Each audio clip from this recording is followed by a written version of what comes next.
boys and girls. I was just getting ready to read a book to my little dog Cordelia. Would you like to hear my story too? Well, great. Whenever I read with Cordelia, we like to get in my most favorite chair and curl up with a cozy blanket. And we were about to read the story Parts. And did you know that books have parts just like people have parts? Well, they do. Let's find out about the parts of a book. So books have a front, and we use a fancy word for that. We say that's the cover. And on the cover, you can find some good stuff.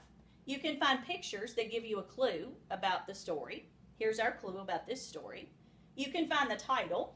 That's the name of the book. Usually it's at the top, and it's in big letters. The title of this story is Parts. And you can also find the name of the person who wrote the book. We call that person an author.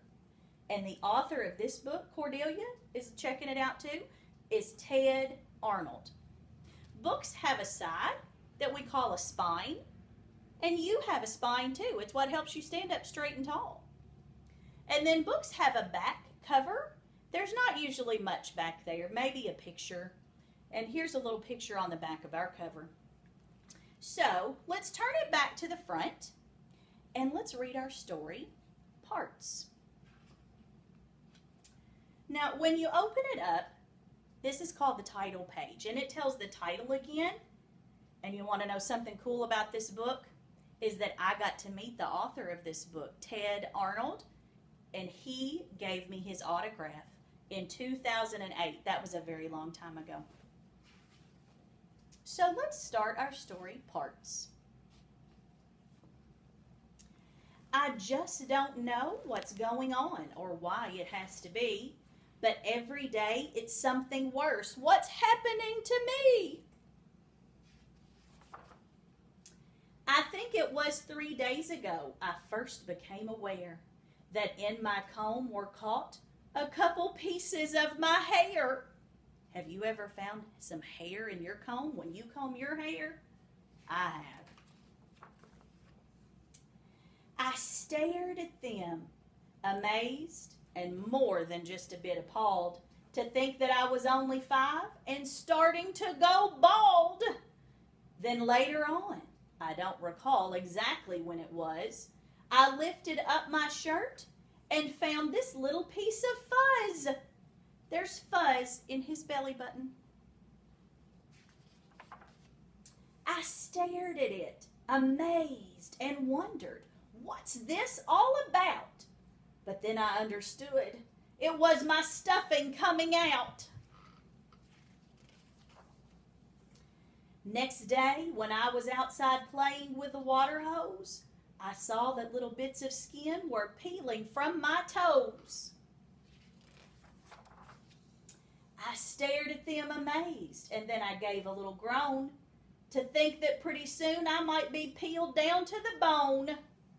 Then yesterday, before my bath, as I took off my clothes, a chunk of something gray and wet fell right out of my nose.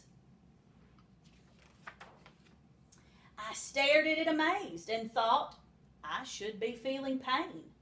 Well, wouldn't you if you just lost a little piece of brain? So now today I'm sitting here enjoying Dr. Seuss, and suddenly I realize a tooth is coming loose.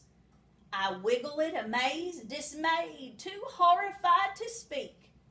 Without my teeth, how can I eat? Already I feel weak. Now I'm really worried. I'm as scared as I can be, 'cause finally what's happening is very clear to me.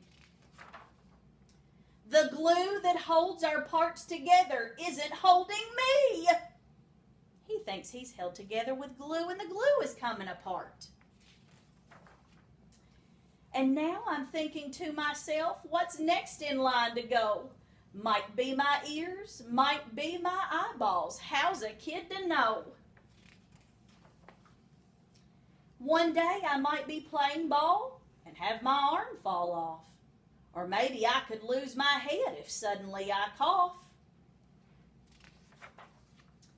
Quite soon I'll be in pieces in a pile without a shape. Thank goodness Dad keeps lots and lots and lots of masking tape. What? You forgot? You forgot to tell me teeth fall out? And when they do, some brand new teeth will soon begin to sprout? My hair, my skin, and everything, there's nothing I should fear? So all of me is normal? Whew, that's really good to hear. Then tell me, what's this yellow stuff I got out of my ear? The end.